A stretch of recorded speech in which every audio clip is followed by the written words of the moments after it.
माननीय मी माननीय राजसाहेबांना विनंती करतो की साहेबांनी शिवप्रभूच्या पुतळ्याला पुष्पहार अर्पण करावा.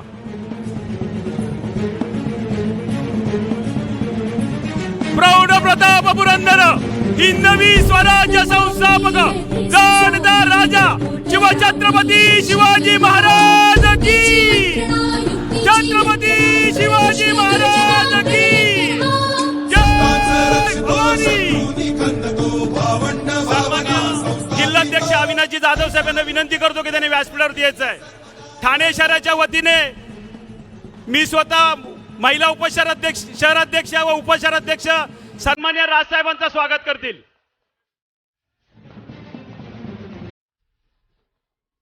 महाराष्ट्र नवनिर्माण सेनेचा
महाराष्ट्र नवनिर्माण सेनेचा सन्माननीय राजसाहेब ठाकरे यांचा, सन्माननीय राजसाहेब ठाकरे यांचा. मी पानसे साहेबांना विनंती करतो की त्यांनी त्यांचं मनोगत चालू ठेवायचं.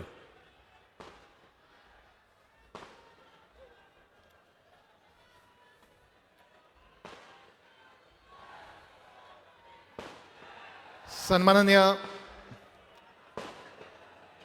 राजसाहेब स्टेजवर आल्यानंतर पुढे अगदी बोलणं कठीण असतं, पण मला एक मुद्दा जाता जाता मांडावा असं वाटतो की मगाशी अनेक वक्त्यांनी सांगितलं, अनेकांनी टीका केली की ही बी टीम आहे, बी टीम आहे, बी टीम आहे. मला काहीसं ते पटलं, कारण या राजकारणात, या हिंदुस्थानच्या राजकारणातला एकच बिग बी होऊन गेला, ते म्हणजे बाळासाहेब ठाकरे. आणि त्यांची जर बी टीम असेल तर तो बी सामर्थ्यपणे पुढे नेणारा हा एकच माणूस आहे, सन्माननीय राजसाहेब ठाकरे.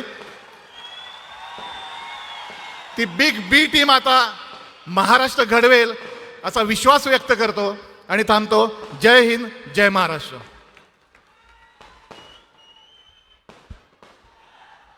महाराष्ट्र नवनिर्माण सेनेचा सन्माननीय राजसाहेब ठाकरे यांचा. मी माननीय राजसाहेब ठाकरेंना विनंती करतो की त्यांनी आम्हाला मार्गदर्शन करावं. महाराष्ट्र नवनिर्माण सेनेचा सन्माननीय राजसाहेब ठाकरे यांचा.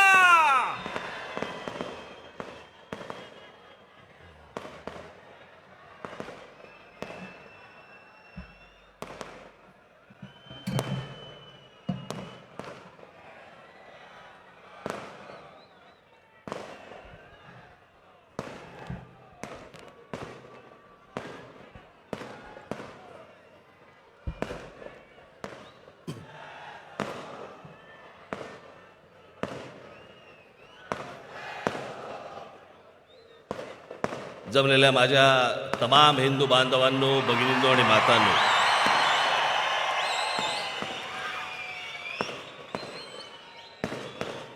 माझा आज भाषण करताना कदाचित टेबल फॅन होणार आहे.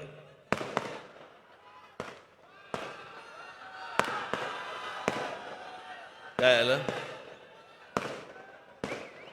काय आलं?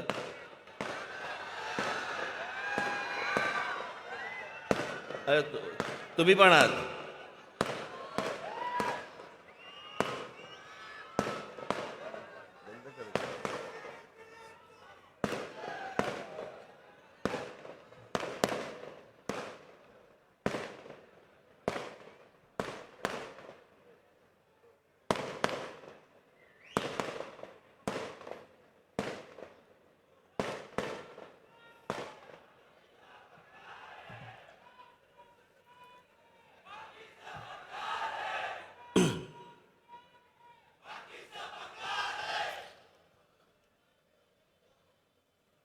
आता व्यासपीठाजवळ येत असताना मला अग्निशामक दलाचा बंब दिसला.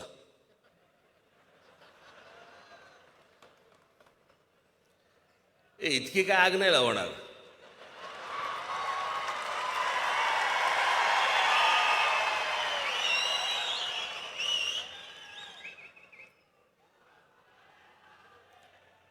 आज दुपारी मी बसलो असताना मला एका पोलीस अधिकाऱ्यांचा फोन आला आणि त्यांनी मला सांगितलं की आपण किती वाजता निघणार आहात. म्हटलं का हो. नाही म्हणे काही छोटक फुटक काही संघटना तुमचा ताफा अडवण्याचा प्रयत्न करणार आहेत. म्हटलं माझा.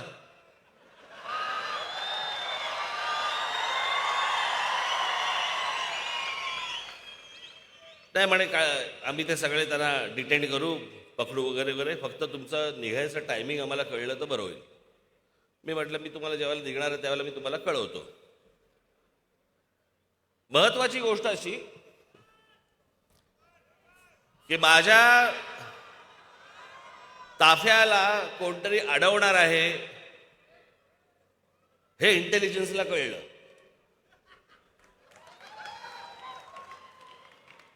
पण पवार साहेबांच्या घरी एसटीचे लोक जाणार आहेत हे इंटेलिजन्सला नाही कळलं.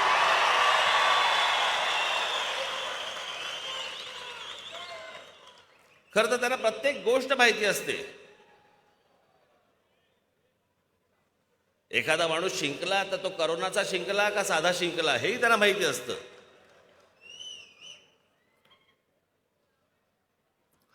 असो, पण आज ही जाहीर सभा घेण्याचं प्रमुख कारण काय, सभा का घेतोय मी आज, खरं तर काहीच कारण नाहीये.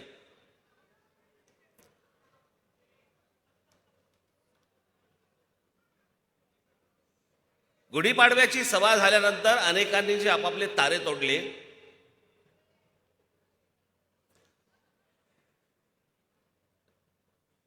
अनेक राजकीय पक्षांच्या पुढाऱ्यांनी जे तारे तोडले, ते तोडल्यानंतर मला असं वाटलं की याचं उत्तर तर दिलं पाहिजे.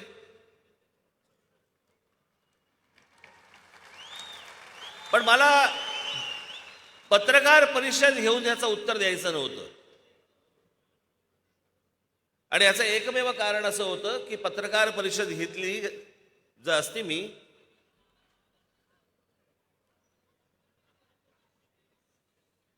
तर या सगळ्या पक्षांना जे बांधील काही पत्रकार आहेत ते पण त्याच्यामध्ये शिरतात आणि मूळ विषय राहतो बाजूला आणि हे कुठेतरी भलतीकडे भरकटवतात.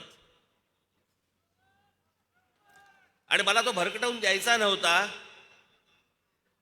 म्हणून मी विचार केला काय करायचं. तर मग मी आमच्या अविनाशला बोलवलं. म्हटलं काय रे, म्हटलं आपण ठाण्याला सभा घेऊया का. म्हटलं मला या सगळ्या गोष्टींची उत्तर द्यायची आहेत. मला या जरूर करू, आपण जोरदार करू, ते दिसतच आहे.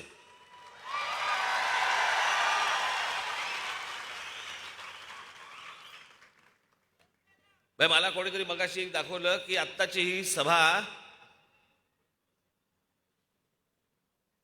महाराष्ट्रात काही ठिकाणी विजेच्या प्रश्नासाठी म्हणून, वीज नाही म्हणून थांबवली गेली आहे की तिकडे दाखवत नाहीयेत. काय मूर्ख माणसं आहेत हल्ली, सगळं मोबाईलवरती दिसतं.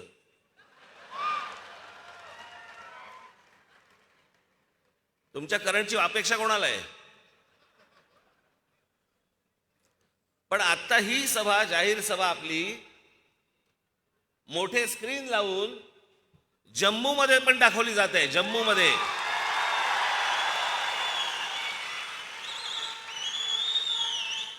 अनेक राज्यांमध्ये ही सभा दाखवली जात आहे.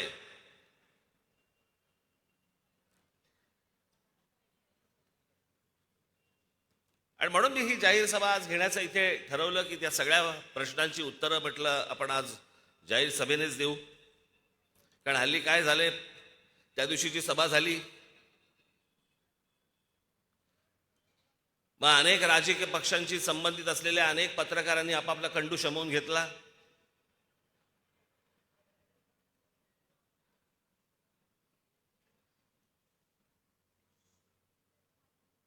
आणि मग वाटेल ते भारतीय जनता पक्षाची स्क्रिप्ट होती.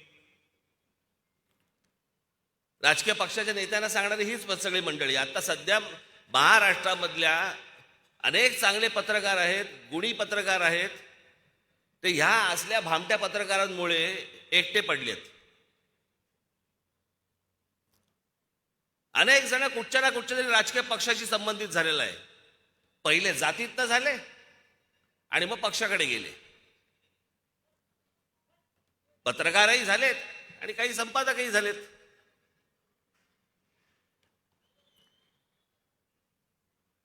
आणि त्याच्यामुळे आपण काही बोललं की फक्त टीका करायची. टीका म्हणजे काय, तर त्या राजकीय पक्षांच्या नेत्यांचं जे म्हणणं आहे ते यांनी खरडायचं.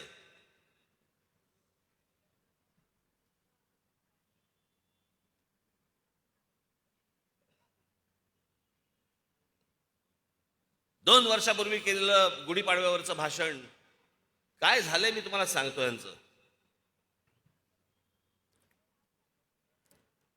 मी एके दिवशी माझे मित्र आशुतोष गोवारीकर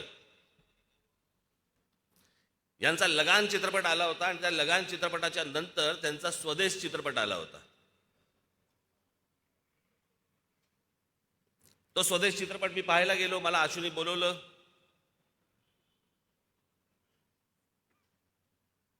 मी तो चित्रपट पाहत असताना मला असं वाटलं की मी बाहेर पडलो. चित्रपट पाहिल्यानंतर बाहेर पडल्यावरती मी आशूला विचारलं, म्हटलं अरे आशू काय पिक्चर बनवलाय? म्हटलं असा काय पिक्चर असतो का? म्हटलं हा काय पिक्चर आहे? मी त्याला काही इकडचं तिकडचं त्याला मी चित्रपटाविषयी काही बोललो वगैरे वगैरे. घरी आलो आणि घरी आल्यानंतर मी विचार केला, मी खरंच चित्रपट पाहिला का? की माझ्या मागे लगान चित्रपट होता. लगान चित्रपट पाहिल्यानंतर मी ज्या वेळेला स्वदेश पाहायला गेलो त्यावेळेला मी माझा एक चित्रपट घेऊन गेलो होतो. माझ्या डोक्यात एक होतं की बाबा आशुतोष गोवारीकरने लगान बनवलाय, लगान नंतर एक असा चित्रपट असेल.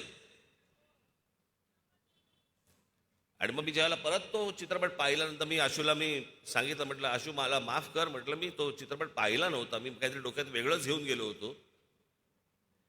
ती जी परिस्थिती होती ना ती अनेक पत्रकारांची होती, अनेक संपादकांची होती.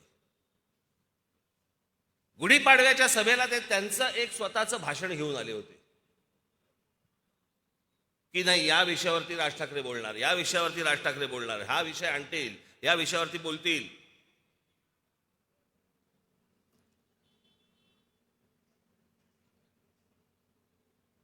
तीन वर्षापूर्वीच्या गुढीपाडव्याच्या सभेला नाही का ते नरेंद्र मोदींवरती बोलले होते. मग या वेळेला पण ते बोलतील. मी नाही बोललो, तेव्हा बोललो होतो, परत तशी वेळ आली तर बोलीन.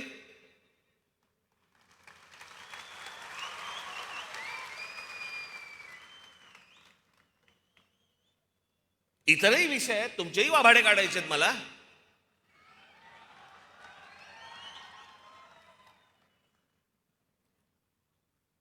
म्हणजे गेल्या निवडणुकीच्या वेळेला ज्या वेळेला बहुमत शिवसेना भारतीय जनता पक्षाकडे आल्यानंतर पण ज्या प्रकारे तुम्ही मतदारांची प्रतारणा केली आणि शिवसेना, राष्ट्रवादी काँग्रेस आणि काँग्रेसचं सरकार बनलं, त्याच्या अगोदरचा एक पहाटेचा शपथविधी झाला, तो फिसकटला आणि मग यांचं सरकार बसलं. आता या दोन्ही गोष्टींवरती मी बोलल्यानंतर ह्याच्यात भारतीय जनता पक्षाची स्क्रिप्ट कुठची आली? ही तर स्क्रिप्ट अख्ख्या महाराष्ट्राला, देशाला माहिती आहे. ते विसरले होते, फक्त आठवण करून दिली मी.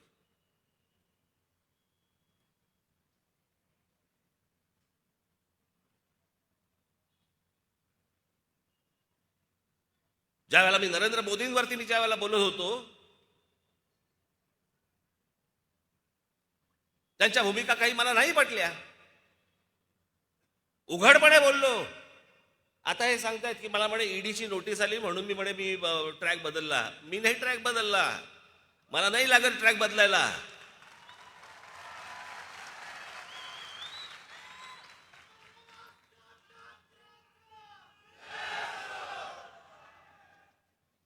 माहिती करून काही घ्यायचीच नाही. IL&FS नावाची जी कंपनी आहे, त्या कंपनीची इन्क्वायरी होती, ज्याच्यामध्ये कोहिनूर, ज्याच्यामध्ये मी होतो. मी 1 वर्षाच्या आत त्यातनं बाहेर पडलो. मी म्हटलं हे झंगाट आपल्याला परवडणार नाही.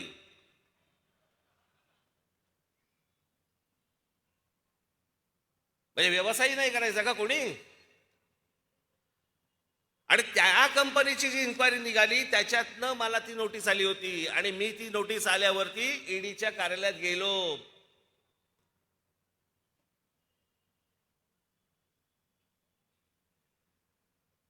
शरद पवार साहेबांना नुसती फक्त चाहूल लागली येते म्हणून.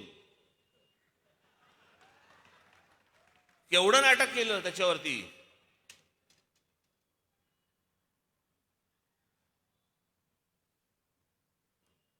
आणि जर या हाताने जर काही पापच केलेलं नाहीये, नोटीसी कोणत्या पण येऊ देत, त्या राजकीय असू देत नाही तर कायदेशीर असू देत, ढीक नाही हलत मी त्याला.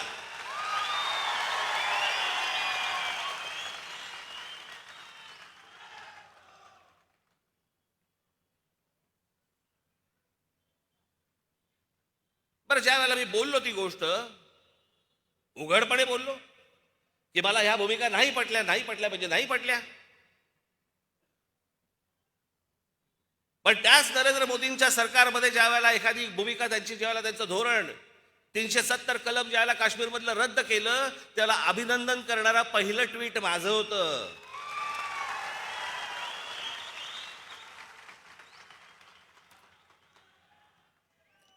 नरेंद्र मोदींसारखा पंतप्रधान या देशाला मिळावा असं बोलणाऱ्या या देशामधला पहिला माणूस मी होतो. त्याच्यानंतर बाकीचे बोलले आहेत.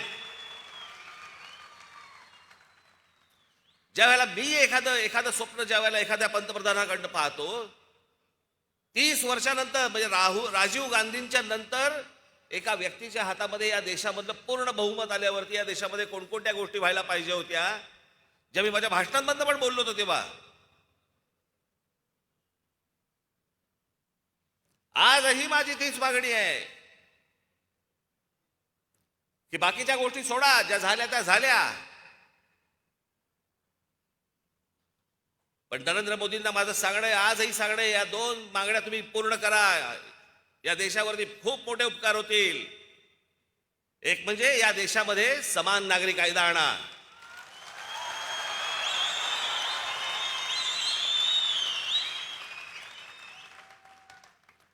आणि दुसरं म्हणजे या देशातल्या लोकसंख्येवरती पहिल्यांदा नियंत्रण आणता येईल असा कायदा आणा.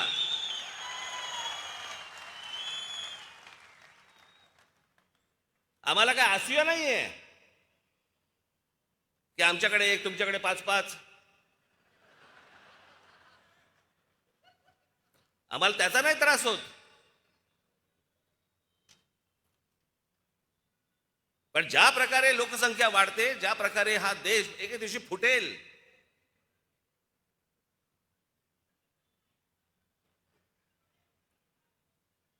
पण ह्या काही गोष्टी या देशामध्ये होणं गरजेच्या आहेत, आवश्यक आहेत.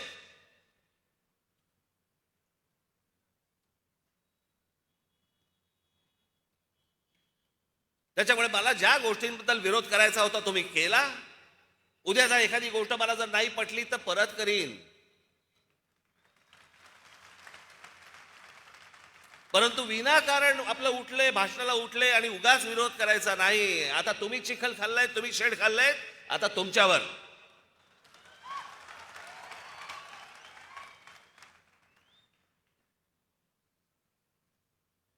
माझ्या भाषणानंतर काही प्रतिक्रिया आल्या.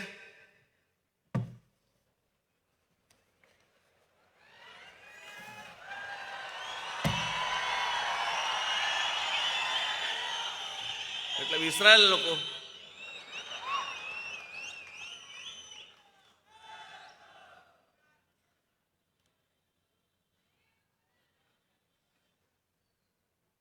सुप्रिया सुळे बोलतायत.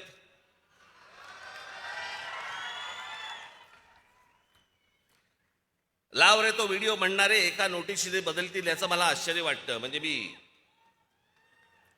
मला आश्चर्य या गोष्टींचं वाटतं की एकाच घरात राहून अजित पवारांच्या घरी रेड पडते पण तुमच्या घरी रेड पडत नाही. ह्याचं कारण मला कळेल का?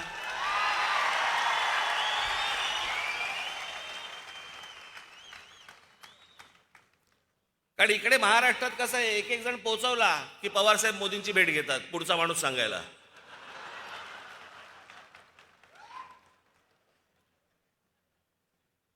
देशमुख गेले मग परत एक भेट घेतली. अजितचं काय, मग रेट टाकल्या, रेट कंप्लीट झाल्या, परत भेट घेतली. तो जरा नवाब मलिक जरा फाजीलपणा जास्ती करतोय, जरा जरा थोडंसं लक्ष द्या. मग नवाब मलिक, आता नवाब मलिकांचं झालं. परवा दिवशी एक फोटो काढला सगळ्या राज्यसभेतल्या खासदारांचा, नंतर हळूच जाऊन परत आतमध्ये परत भेटले. मग काहीतरी संजय राऊत बद्दल बोलले. असं म्हणे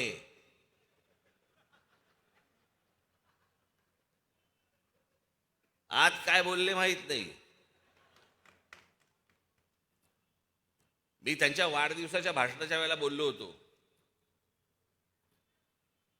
की पवार साहेब खुश झाले म्हणजे भीती वाटायला लागते. आज पवार साहेब संजय राऊत वरती खुश आहेत.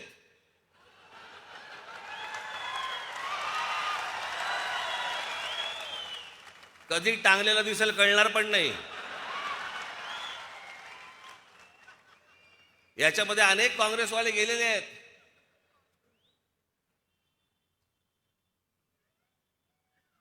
आणि उशिरा समजतं की तेव्हा ते वागले होते, ते बोलले होते, ते आज लागलंय.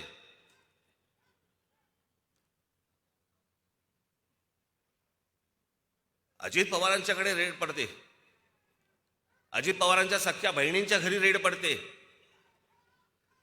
आणि त्याच्यानंतर देखील पवार साहेब आणि नरेंद्र मोदी यांचे अत्यंत मधुर संबंध राहतात. कसं काय? मी कधी बघितलं नाही पवार साहेबांना भडकलेलं कधी बोलताना.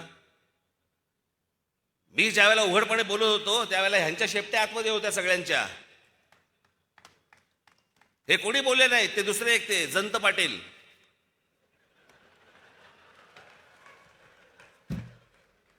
बघा ते जयंत पाटील काय म्हणतायत.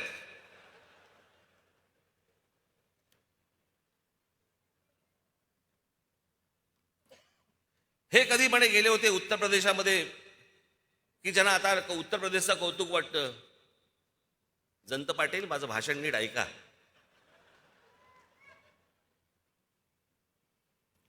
मी म्हटलं ज्या बातम्या कानावरती येत आहेत त्याप्रमाणे जर उत्तर प्रदेशमध्ये जर विकास झालेला असेल तर त्याचा मला आनंद आहे. माझी भाषा काय आहे? जर तरची भाषा आहे. ज्या बातम्या माझ्या कानावर येत आहेत तसा जर विकास झाला असेल तर. तुम्हाला आठवत असेल तर गेल्या 2014च्या लोकसभा निवडणुकीच्या वेळेला मी सतत सांगत होतो की पंतप्रधान नरेंद्र मोदी उद्या ज्यावेळेला नरेंद्र मोदी जेव्हा पंतप्रधान होतील ते झाल्यावरती त्यांनी उत्तर प्रदेश, बिहार आणि झारखंड या 3 राज्यांकडे लक्ष द्यावं. त्या 3 राज्यांचा विकास करावा. या 3 राज्यांमधनं बाहेर पडणारी माणसं जी महाराष्ट्रामध्ये येत आहेत, महाराष्ट्र यांचं ओझं सहन करू शकत नाही.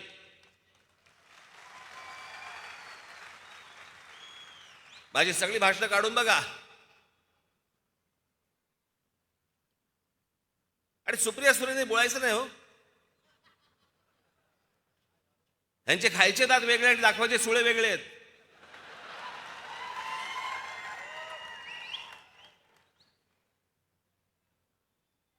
जयंत पाटील, आता जयंत पाटलाला काही सांगा, चकित चंदू.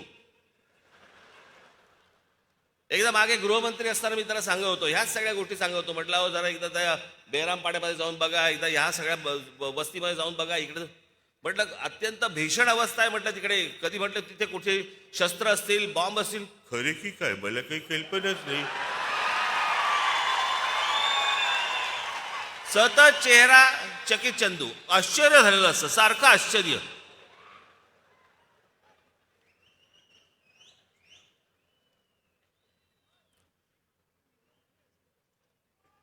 संपलेल्या पक्षाबद्दल मी काय बोलणार. संपलेला पक्ष, अरे येऊन बघा, हा काय संपलेला पक्ष आहे का?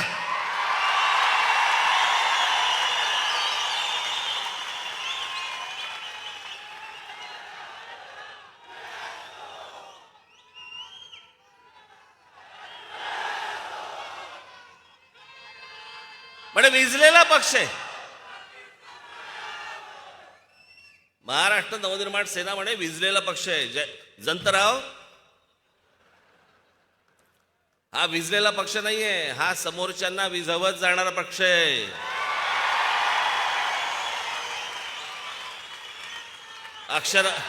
माझ्या अक्षरावरती जरा थोडासा इकडे तिकडे झालं असेल तर बघून घ्या.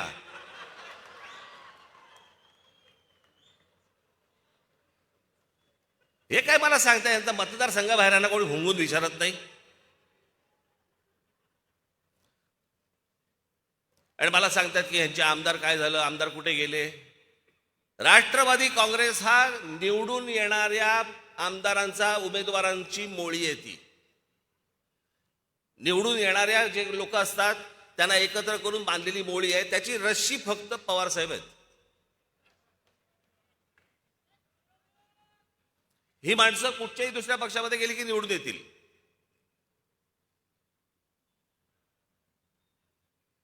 मग भुजबळ म्हणालेत,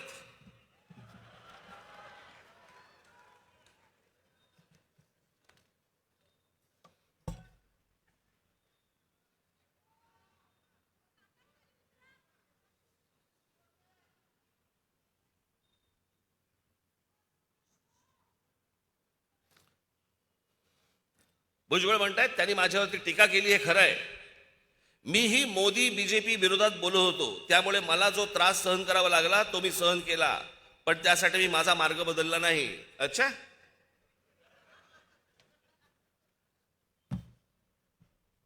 भुजबळ साहेब, तुमचे सीए, तुमचा चार्टर्ड अकाउंटंट आणि तुमच्या बरोबरचा एक माणूस यांनी केलेल्या केसेसमुळे तुम्हाला आज जावं लागलं.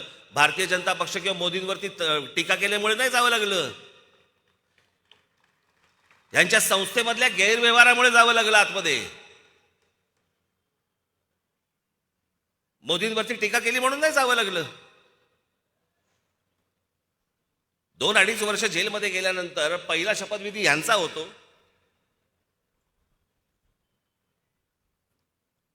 बरं, सगळेजण सांगतायत संपलेला पक्ष आहे, त्याच्यावर काय बोलणार, तरी बोलतायत.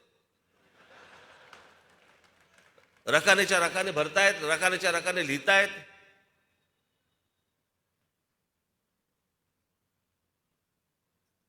आमचे शेवटचे लाडके अजित पवार काय म्हणतायत बघा.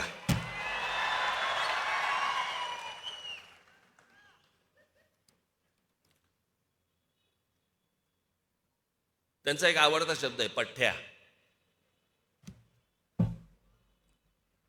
यांना काय म्हणे, भोंगे आत्ताच दिसले का म्हणे, आत्ताच सुचले का, याच्या अगोदर काय म्हणे झोपा काढत होतात का. अजित पवार, मी कधी कधी कुठची कुठची गोष्ट बोललोय ना, हे मला नीट आठवतंय.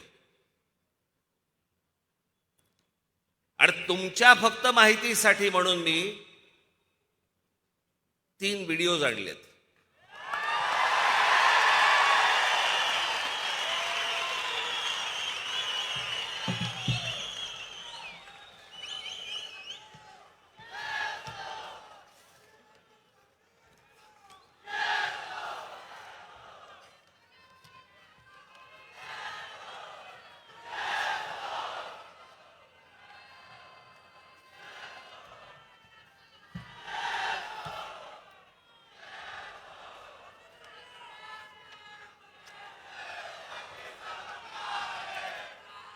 मी याच्या अगोदरही बोललो होतो,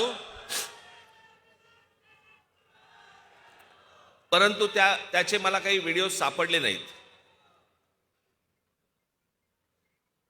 सोक्षमोक्ष लावलेला बरा असतो. काय झालं, तो जो सकाळचा शपथविधी झाला त्याच्यानंतर जो पवार साहेबांनी जो आवाज काढला, तो आवाज काढल्यानंतर 3-4 महिने अजित पवारांना ऐकू येत नाही. बॉम्ब फुटल्यानंतर माहिती आहे कू असा एक आवाज येतो कानात, काही ऐकू येत नाही. तसा तो आवाज काढल्यानंतर त्याला 3-4 महिने कू असा आवाज येत होता. त्याच्यामुळे मी काय बोललो हे त्याला कळलंच नाही. तरी पण मी तुम्हाला पहिला जे मी माझं बोलणं बोललोय 28 जुलै 2018 या दिवशी मी काय बोललोय तुम्ही बघा. आज महाराष्ट्रामध्ये असतील नाही तर देशामधले अनेक मुसलमानांना मी अनेक येतात तेव्हा मी त्यांना पण सांगतो, कशासाठी पाहिजे तुम्हाला लाऊडस्पीकर? सकाळची बांग देताना किंवा काय सकाळची अजान देताना आणि नंतरच्या तुम्हाला काय बांग देताना कशाला लाऊडस्पीकर पाहिजे? कोणाला कळवायचं असतं तुम्हाला?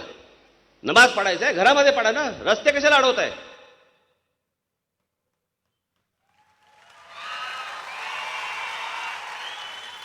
1 ऑगस्ट 2018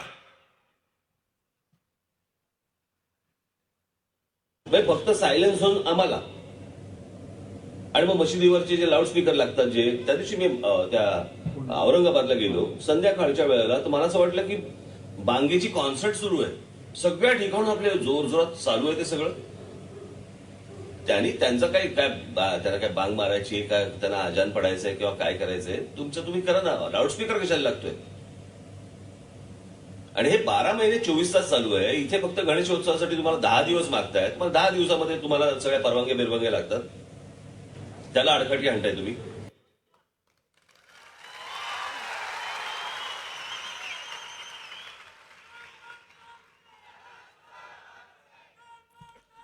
आता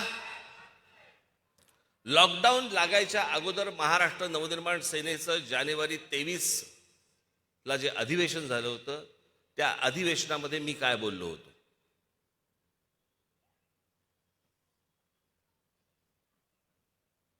धर्म प्रत्येकाने आपापल्या घरामध्ये ठेवावा आणि त्याच्यासाठी मशिदींवरचे जे लागणारे भोंगे आहेत हे भोंगे देखील तितकेच बंद झाले पाहिजेत, हे तेव्हाच मी बोललो होतो.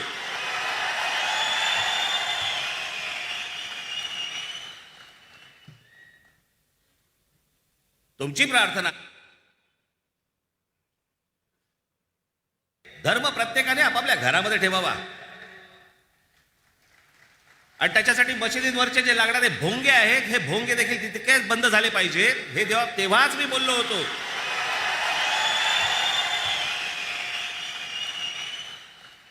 अजित पवारांना ऐकू नाही आलं. तुमची प्रार्थना आहे बंद कर आता. मी ह्याच्या आधीही बोललो, ऐकू नाही आलं. लॉकडाऊनच्या काळामध्ये कान साफ झाला असणार. गुढीपाडव्याचा भोंगा ऐकू आला.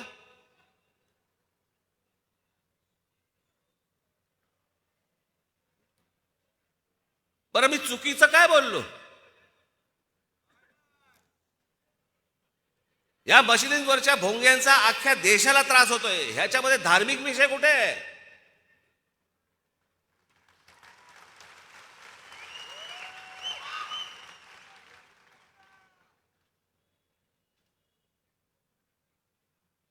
तुम्हाला जो काय नमाज पडायचा आहे, तुम्हाला जी काय अजान द्यायची घरामध्ये द्या.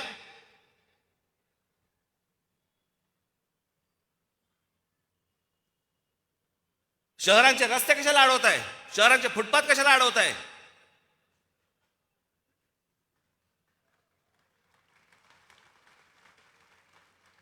प्रार्थना तुमची आहे, आम्हाला काय ऐकवताय?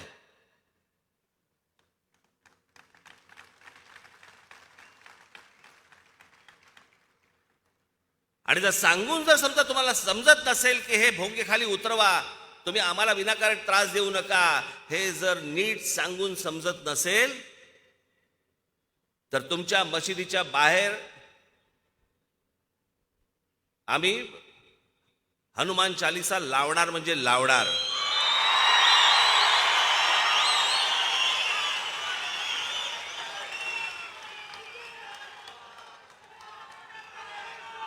वातावरण आम्ही नाही बिघडवत आहोत,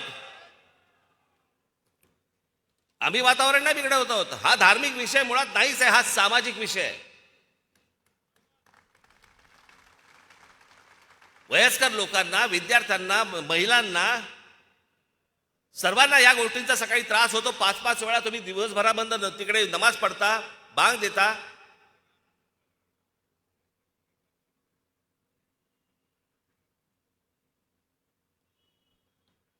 एक तर सगळे बेसूर असतात,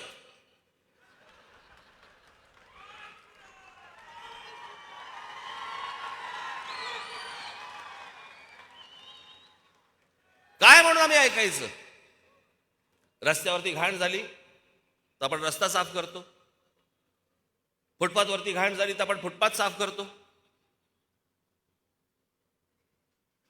मग जर कानाला त्रास होत असेल तर भोंगे खाली उतरवलेच पाहिजेत.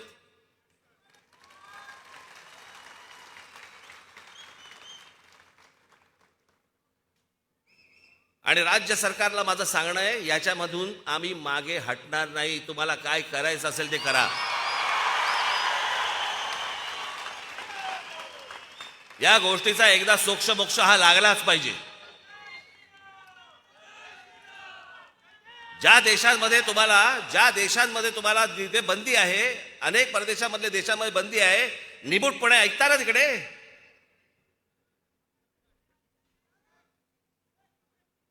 आज माझे अनेक असे मुसलमान परिचयाचे लोक आहेत, ते येऊन सांगतात की तुम्ही म्हणताय ते बरोबर आहे.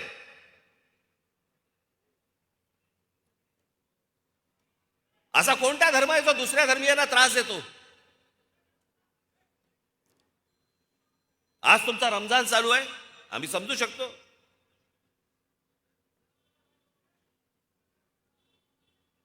आमचाही गणपती उत्सव असतो, नवरात्र उत्सव असतो. 10 दिवसामध्ये आपण समजू शकतो. तरीही तो लाऊडस्पीकर कमीच लावला पाहिजे, तो भाग वेगळा.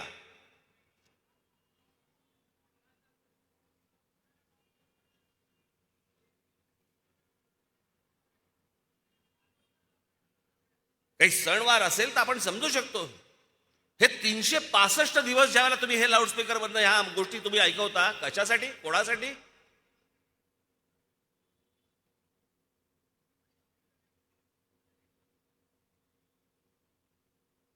3 तारखेला ईद आहे.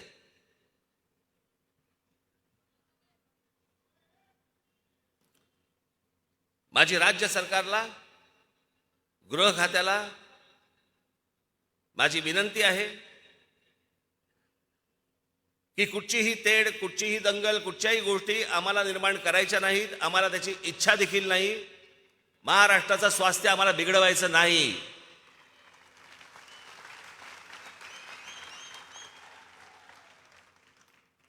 पण आज 12 तारीख आहे. 12 ते 3 मे महाराष्ट्रातल्या सगळ्या मशिदींवरच्या मौलवींशी तुम्ही त्यांना बोलवून घ्या. त्यांना सांगा सर्व मशिदींवरचे लाऊडस्पीकर हे उतरले गेले पाहिजेत, खाली आले पाहिजेत. 3 तारखेनंतर तुम्हाला कोणताही त्रास आमच्याकडनं होणार नाही.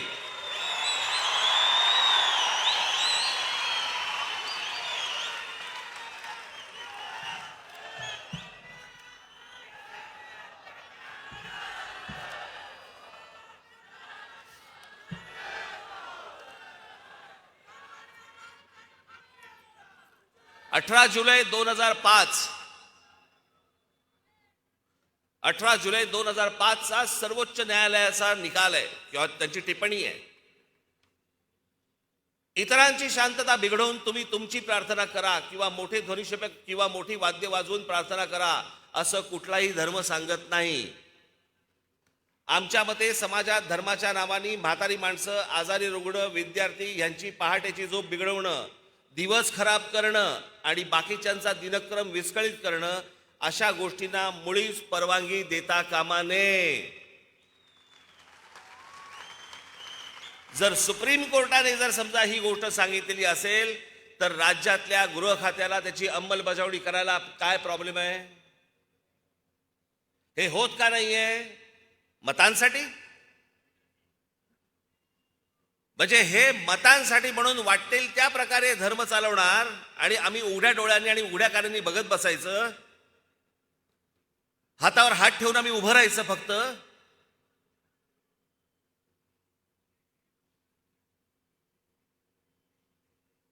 आणि हा देशभर त्रास आहे. जे आज माझं भाषण ऐकत असतील त्या सर्व तमाम हिंदूंना माझं सांगणं आहे, 3 तारखेपर्यंत जर ऐकले नाही तर देशामध्ये जिथे जिथे मशिदी असतील, जिकडे बांग सुरू असेल तिकडे हनुमान चालीसा हे लागलंच पाहिजे, अख्ख्या देशभर लागलं पाहिजे.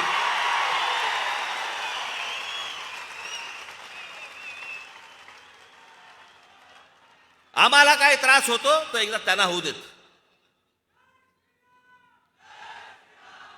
एकमेकांना त्रास देणारा धर्म असू शकत नाही.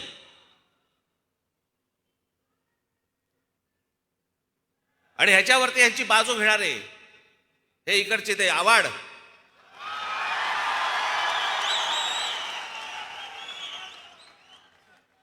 काय पण ठेरा नागाने फणा काढावा ना.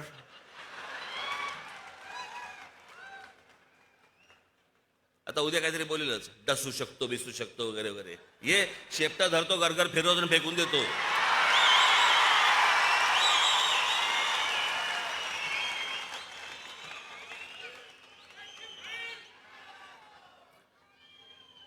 राज ठाकरेंनी म्हणे सांगितल्याप्रमाणे कुठच्या दर्ग्यामध्ये किंवा कुठेही मदरशामध्ये जर समजा वस्त्रा जरी सापडला तरी मी राजकारण संन्यास घेईन. सापडेल कसा?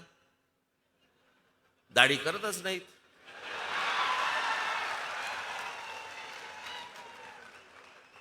वस्त्रा कसा सापडेल?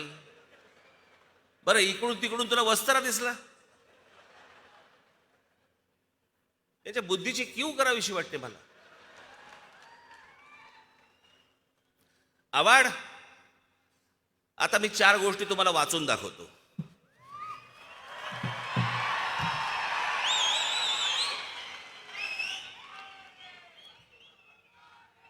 24 ऑगस्ट 2001, नीट ऐका आम्ही काय बोलतोय ते. 24 ऑगस्ट 2001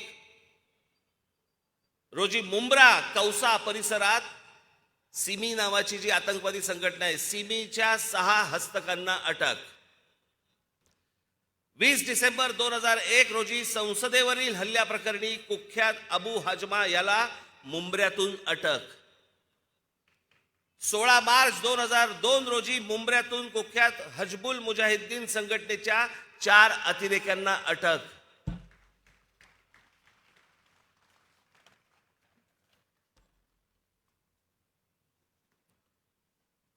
कोणा एका नेत्याच्या हत्येचा कट रचल्याप्रकरणी 3घांना अटक. 23 जानेवारी 2004 रोजी एक दहशतवादी जेरबंद. गुजरात पोलिसांच्या चकमकीत ठार झालेली इशरत जहां शेख ही देखील मुंब्र्यात राहत होती. 2016 मध्ये ताब्यात घेतलेला आयसिसचा हिंदुस्थानातील म्होरक्या मुदब्बिर शेख हा गेली कित्येक वर्ष मुंब्र्यातील अमृतनगर येथे राहत होता. 17 एप्रिल 2003 रोजी लष्कर ए तोयबाच्या 2 अतिरेक्यांना अटक. 16 मे 2003 रोजी मुंब्रा येथूनच मुलुंड बॉम्बस्फोट प्रकरणी मोहम्मद नैमुद्दीन या व्यावसायिकाला अटक.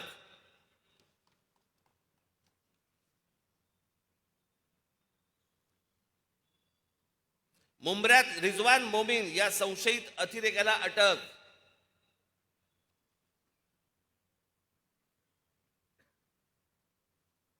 सव्वीस जानेवारी 2019 मध्ये मुंब्रा येथील तलाह उर्फ अबू बकार हनीफ पोत्रिक याला दहशतवाद विरोधी पथकाने अटक केली. हे सगळे मुंब्र्यातले आहेत जिथून आवाड निवडून येतो.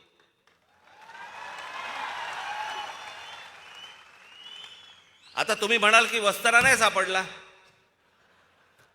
आता कसा संन्यास घेणार? मी कुठे बोललो तो अतिरेकी सापडत नाहीत म्हणून? या अशा अनेक असंख्य घटना या देशामधल्या अनेक मदरसांमध्ये चाललेल्या आहेत. याच्यामध्ये पाकिस्तानी सगळे हस्तक आहेत, याच्यामध्ये अतिरेकी आहेत, याच्यामध्ये शस्त्र सापडत आहेत. आणि खरंच सांगतो, याच्यामध्ये या देशामधला प्रामाणिक जो खरंच या देशावरती प्रेम करणारा जो मुसलमान आहे ना, तो ह्याच्यामधनं भरडला जातोय.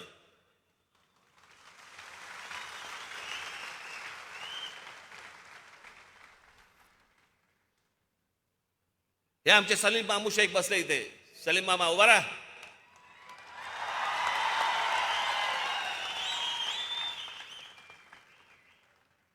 सलीम मामा शेख याच्या मतदारसंघामध्ये 95% हिंदू लोक राहतात, पण सलीम निवडून येतो.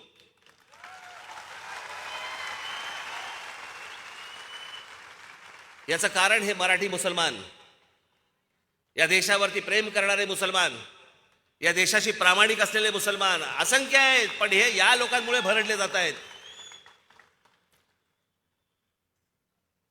हा जो देशामध्ये धर्माचा अतिरेक करणारी जी लोक आहेत ना, हे त्यांच्यामुळे भरडली जात आहेत.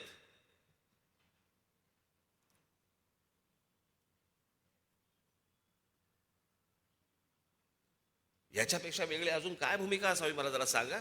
आणि पवार साहेब सांगतायत मी जातीयवाद भडकवतो. बरं, पवार साहेबांनी सांगावं, राष्ट्रवादी काँग्रेसने सांगावं राज ठाकरे त्याची भूमिका बदलतो म्हणून. राष्ट्रवादी काँग्रेसने बोलावं.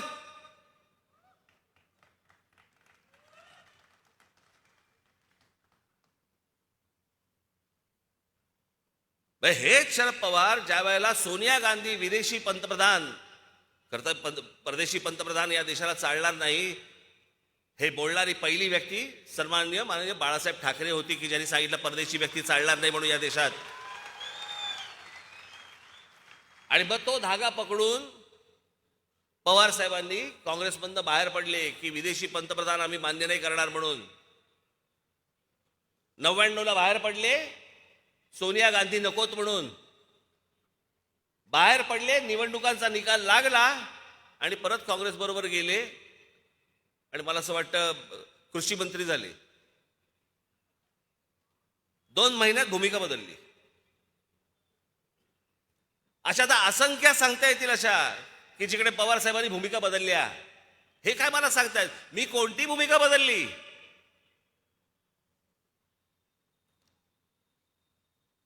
हिंदुत्वाची भूमिका मी आज नाही आणली आहे. आठवून बघा, या देशामध्ये पाकिस्तानी कलावंतांना ढोंगणावरती लात मारून हाकलून देणारी संघटना कोणती होती, पक्ष कोणता होता?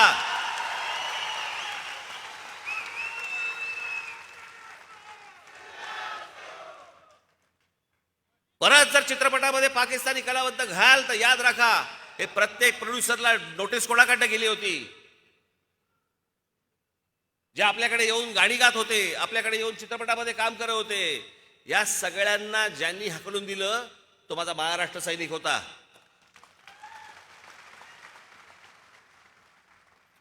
आझाद मैदानवरती ज्या वेळेला त्या कुठची संघटना ती रजा अकादमीने ज्यावेळेला मोर्चा काढला, आमच्या पोलीस भगिनींना मारलं. त्या घोळका करून त्या पोलीस भगिनींना आतमध्ये घ्यायचे आणि त्याला काय शारीरिक त्रास दिले हे आमचे इथे पत्रकार आहेत सगळे. ह्यांच्या गाड्या फोडल्या, जाळल्या, आमच्या पोलिसांना मारलं, कोणी प्रतिक्रिया नाही दिली. त्यांच्या विरोधात फक्त महाराष्ट्र नवनिर्माण सेनेने मोर्चा काढला आणि तो मोर्चा काढल्यानंतर तिथे जो मुंबईचे पोलीस कमिशनर होते त्यावेळेला आरोप पटनायक हे आले आणि ते आमच्या पोलिसांवरतीच डाफरायला लागले. समोरून ते हल्ला करतायत आणि हे सांगतात, पोलिसांना सांगतायत नाही हल्ला नाही करायचा, त्याला मारायचं नाही, त्याला कुठची गोष्ट करायची नाही. तो मोर्चाच मुळात काढला होता अरूप पटनाईकना मुंबईच्या पोलीस कमिशनर पदावरनं काढून टाकण्यासाठी म्हणून. आणि तो मोर्चाच इतका ताकदवार होता की सरकारला निर्णय घ्यावा लागला आणि अरूप पटनाईकना मुंबई पोलीस कमिशनर पदावरनं काढून टाकण्यात आलं. हा काढलेला मोर्चा हा आमचा होता. अगोदरच्या गोष्टी जर समजा हे विसरून गेले असतील तर आठवण करून देतो.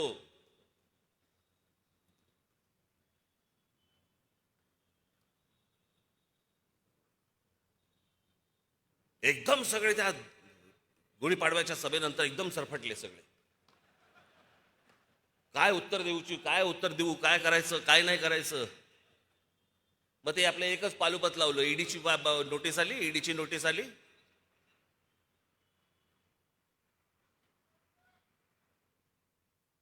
परत आली तर परत जाईन. तुम्ही जाताय का?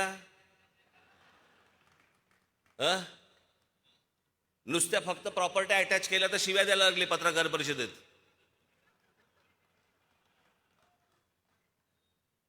काय पण भाषा पत्रकार परिषदेमधली.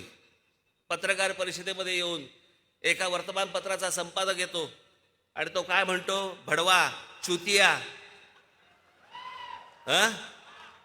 कशामुळे झालं हे सगळं? कारण आलं इथं अंगाशी. हे कुठचे आहेत तेच कळत नाहीत. हे शिवसेनेचे आहेत का राष्ट्रवादीचे आहेत? ह्यांच्यासाठी एक फार छान शब्द आहे. आमच्या आजोबांनी फार छान शब्द काढला होता असल्या वृत्तीच्या लोकांसाठी. हे सगळे लवंडे.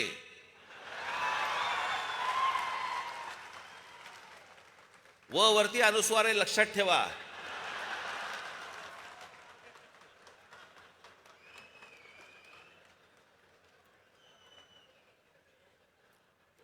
म्हणजे काय? तर आपल्याकडे पूर्वी जेवायला पत्रावळी असायची आणि मग ती एक द्रोण असायची. त्या द्रोणेमध्ये वरण टाकलं, आमटी टाकली की ती तिकडे पण लटकते. मग ती लवंडे जिकडे म्हणून ते लवंडे.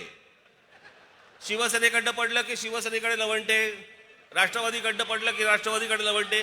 ती असे लवंडे.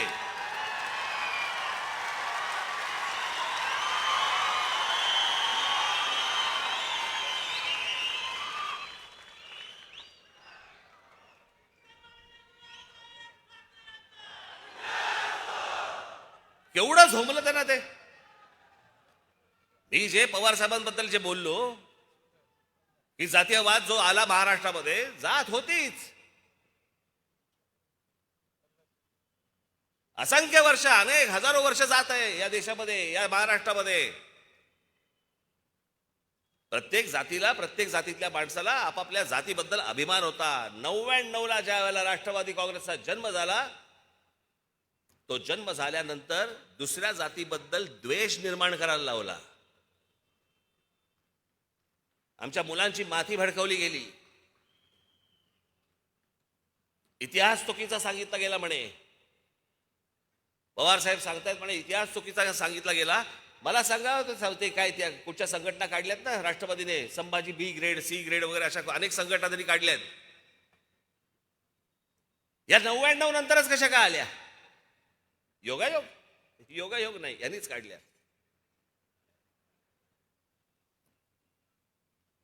तुम्हाला मी शरद पवार साहेबांच्या एक मुलाखत घेतली होती पुण्याला. मी त्याच्यामध्ये हा प्रश्न विचारला होता. आज काढून बघा. मी त्याच्या पुढे त्यांचं वय ऐकून बघून मी फार खोलात गेलो नाही.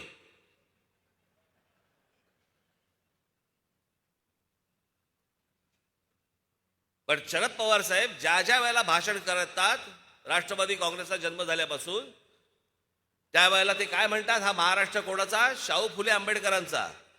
मान्यच आहे. पण त्या अगोदर हा महाराष्ट्र सर्वप्रथम जर कोणाचा असेल तर तो आमच्या छत्रपती शिवरायांचा महाराष्ट्र आहे.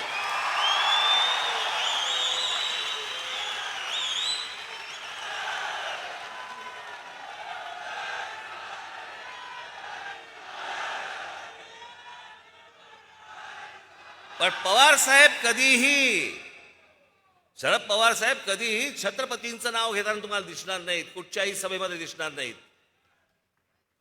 कारण छत्रपतींचं नाव घेतल्यानंतर मुसलमान मतं गेली तर काय करायचं? आणि म्हणून शिवछत्रपतींचं आमच्या कधीही ते नाव घेत नाहीत. शाहू फुले आंबेडकर. आणि मग छत्रपतींवरचं राजकारण करायचं असेल, त्याच्यामध्ये जर जातीचं राजकारण करायचं असेल, माझ्या महाराष्ट्रामधल्या मराठा बांधवांची, भगिनींची जर माथी भडकवायची असतील, मग दुसरे कोणीतरी पुस्तकं लिहिलीत, मग ती ब्राह्मणांनी पुस्तकं लिहिलीत, मग अजून कोणीतरी काहीतरी लिहिलंय. त्यांचंच एक भाषण बघत होतो म्हणे, अफजल खान म्हणे इथे आला होता, त्यावेळेला महाराजांनी त्याचा कोथळा बाहेर काढला, पण त्याच्यामध्ये काय हिंदू मुसलमान असं काय नव्हतं. मग पवार साहेब तो कशासाठी आला होता? तो काय केसरी टूर्स आणि काय ते वीणा वर्ल्डचं तिकीट घेऊन आला होता काय महाराष्ट्र दर्शन करायचं म्हणून? छत्रपतींची आमच्या ओळख काय? छत्रपतींनी ज्या वेळेला या स्वराज्याची शपथ घेतली त्यावेळेला हातामध्ये ध्वज कोणता घेतला? भगवा घेतला, आमच्या भागवत धर्माचा घेतला, आमच्या महाराष्ट्राचा घेतला, आमच्या संतांचा घेतला, आमच्या मंदिरांवरचा घेतला.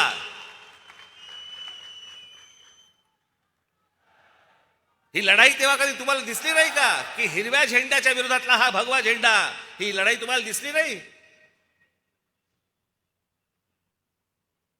स्वतः शरद पवार साहेब हे स्वतः नास्तिक आहेत, त्याच्यामुळे ते धर्माकडे बघताना नास्तिकतेतनं बघतात.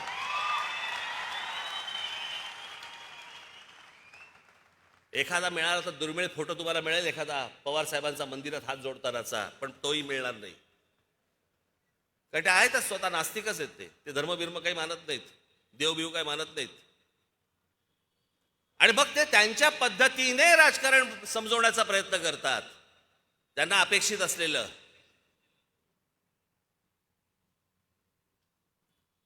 आणि मग त्याच्यामध्ये काय, बाबासाहेब पुरंदरे सॉफ्ट टार्गेट आहे. मी सांगितलं तुम्हाला, बाबासाहेब पुरंदरेंनी चुकीचा इतिहास सांगितला. कोणत्या पानावरती कोणत्या ओळीत सांगितला ते तर सांगा ना.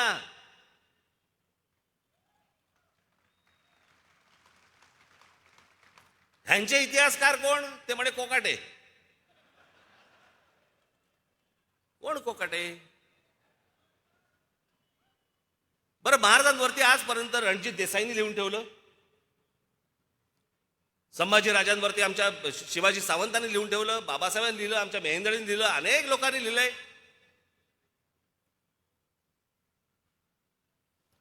प्रत्येकाने आपापल्या पद्धतीने शिवाजी महाराज महाराष्ट्रासमोर आणले. पण घराघरामध्ये जर समजा शिवाजी महाराज कोणामुळे जर पोचले असतील तर ते फक्त बाबासाहेब पुरंदरेंमुळे पोचले. हे नाकारून चालणारच नाही तुम्हाला. आणि हे कोणीही मान्य करतं. मग त्यांची व्याख्यानं असू देत, त्यांची पुस्तकं असू देत, तर काही असू देत. पण आम्हाला इतिहास नाही बघायचा आहे. आम्हाला ते पुस्तक कोणत्या जातीच्या माणसांनी लिहिलं ते बघायचंय. आम्ही आमच्या शिवछत्रपतींचा इतिहास सांगणार नाही आहोत. आम्ही आमच्या मराठेशाहीचा इतिहास सांगणार नाही आहोत. आम्ही मराठेशाहीचा इतिहास सांगताना आम्ही त्याच्यामध्ये फोड करणार. फोड काय करणार की बघा पेशव्यांनी चालवलेलं, पेशव्यांनी केलेली गोष्ट. काय पवार साहेब काय चाललंय? तुमच्यासारख्या बुजुर्ग माणसाने या महाराष्ट्र राज्यामधला जातीपातीचा हा भेद गाडला पाहिजे, गाडून टाकला पाहिजे. तुम्ही याच्यासाठी प्रयत्न केले पाहिजेत. पण तुमच्या स्वतःच्या राजकीय स्वार्थासाठी म्हणून या सगळ्या गोष्टी करताय तुम्ही. या शरद पवार साहेबांकडे अनेक गुण आहेत, खरंच घेण्यासारखे आहेत. पण ह्याचं काय करायचं? मी त्यांच्या वाढदिवसाच्या वेळेला जेव्हा भाषण केलं होतं त्या भाषणाची माझी पहिली लाईन, तुम्ही पहिली ओळ आज काढून बघा.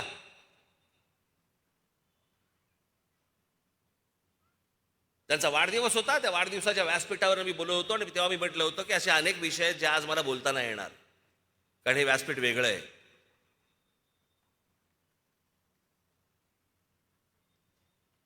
पण हा जातीपातीचा जो चिखल महाराष्ट्रामध्ये होतोय, घडतोय, याला यांचं काय राजकारण करायचं करू देत. माझी महाराष्ट्रातल्या माझी सर्व बांधवांना, भगिनींना माझी विनंती आहे, यातनं बाहेर या.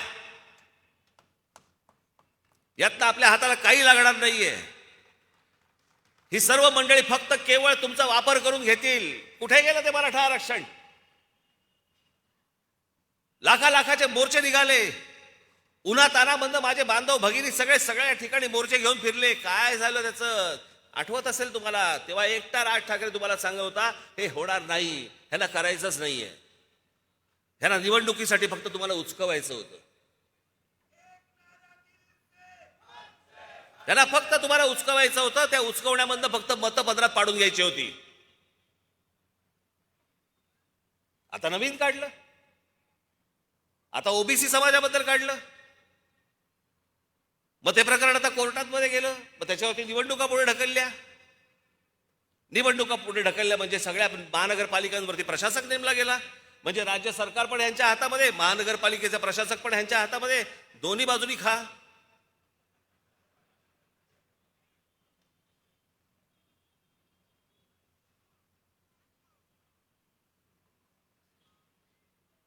काय हा वैभवशाली महाराष्ट्र आपला, काय इतिहास आपला.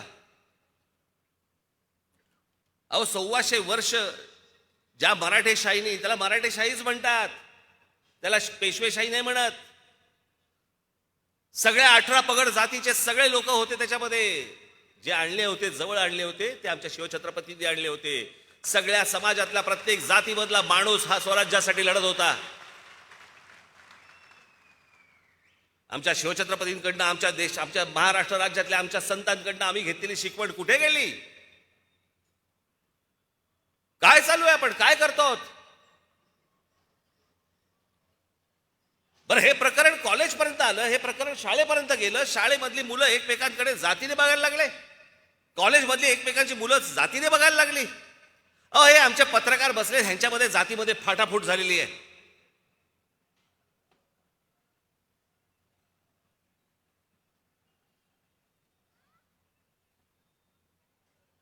महाराष्ट्राला कोणी हरवू शकलं नव्हतं. महाराष्ट्राला हरवतंय कोण? आमची जात.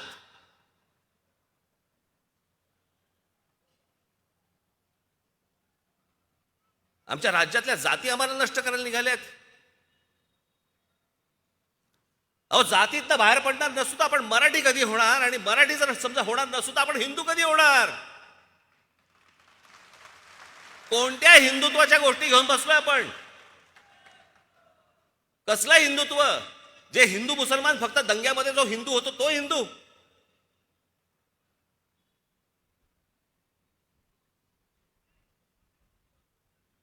या सगळ्यांपासून माझे महाराष्ट्राच्या सगळ्यांना माझी हात जोडून विनंती आहे, ह्या सगळ्या भामट्यांपासून दूर राहा. हे महाराष्ट्र त्यांच्या स्वार्थासाठी खड्ड्यात घालतील. स्वतःला हवे असलेल्या पैशांसाठी हे महाराष्ट्राला खड्ड्यात घालतील. कोणाला कशाची चिंता नाहीये. त्या एसटी कर्मचाऱ्यांकडे बघा, 4 महिने 5 महिने अनेक महिने झाले त्यांचे संपत मिटत नाहीये. मी स्वतः पवार साहेबांकडे माणसं घेऊन गेलो होतो. लगेच ह्याच्यावरती आपण तोडगा काढू. अजून तोडगा निघालेला नाहीये. तोडगे निघत नाहीत. गेल्या वर्षीपासून संप सुरू आहे. त्यांची दिवाळी खराब गेली, सगळं खराब गेलंय. एकदा काय ते निश्चित त्यांना सांगा तरी, काय होणार आहे त्यांच्या भविष्यामध्ये, आयुष्यामध्ये. कशाचा कशाला पत्ता नाही आणि आम्हाला कशामध्ये गोंधळून टाकतायत. ह्यांचे रोजचे चालले आहेत, ह्याला जेलमध्ये टाक, त्याला जेलमध्ये टाक, हा इथून बडबड करतोय, तो तिकडून बडबड करतोय, आणि आमच्या टेलिव्हिजन चॅनलवरती दुसऱ्या बातम्या नाहीत. आम्ही सगळं विसरून गेलोय. आज महाराष्ट्रामध्ये मोठ्या प्रमाणावरती लोड शेडिंग सुरू झालेलं आहे. आमच्याकडे काय नाही, छोटक फोटक बातम्या येतील, संपला विषय. उद्या परत हे भांडायला मोकळे, परत हे काहीतरी बोलतील, परत हा काहीतरी बोलणार. टेलिव्हिजन चॅनल्सना देखील माझी हात जोडून विनंती आहे, बाबांनो, हे बैल बंद करून टाका त्यांना. तुम्ही एक निर्णय घ्या की नाही, हे आम्ही दाखवणार नाही. जे महाराष्ट्राचं हिताचं आहे ते एवढंच आम्ही दाखवू. काही गरज नाही 24 तास दाखवायची. चांगलं जर समजा तुम्ही 5 तास दाखवलं ना तरी महाराष्ट्र सुखी होईल. पण ह्या सगळ्यामधनं बाहेर येणं आवश्यक आहे, गरजेचं आहे. लोकांना वाटत असेल की हे भोंग्याचं राज ठाकरे राजकारण करतोय. मला राजकारण करायची गरज वाटत नाही. मला जे आहे, हा महाराष्ट्र, हा देश साफ झाला पाहिजे, नीट झाला पाहिजे, सुरक्षित राहायला पाहिजे. माझ्या माता भगिनी ज्यावेळेला रस्त्याने फिरतील, कुठेही जाताना, त्यांना सुरक्षित वाटलं पाहिजे. आमच्या महाराष्ट्रामधली, देशामधली जी वयस्कर लोक आहेत, लहान मुलं आहेत, अभ्यास करणारे आहेत, त्यांना या भोंग्यांचा त्रास होता कामा नये. आणि त्याच्यासाठी म्हणून जर समजा उद्या काही केसेस अंगावरती घ्यायच्या झाल्या, माझ्या सकट आम्ही घेऊ. माझ्यावर काहीतरी 100-125 केसेस आहेतच.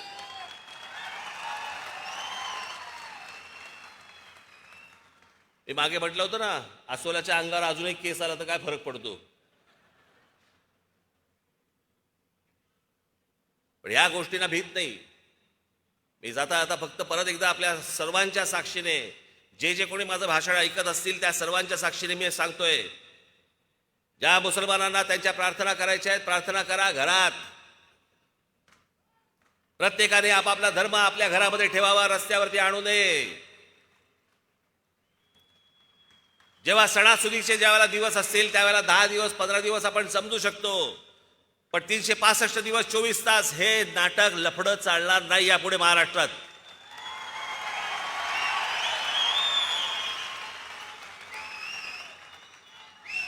आणि एक गोष्ट सांगतो, आता हनुमान चालीसा सांगितलाय, अजून मी माझ्या पुढच्या भातावातला मी अजून बाण काढलेला नाहीये, तो काढायला मला लावू नका.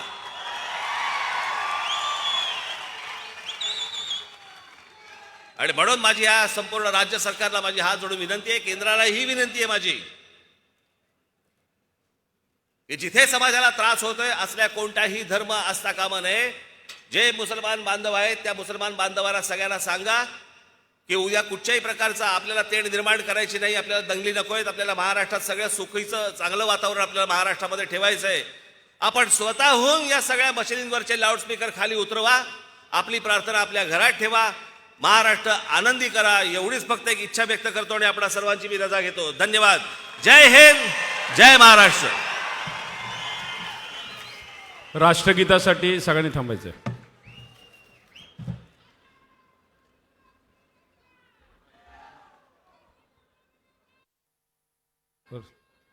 राष्ट्रगीत चालू करा.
भारत माता की.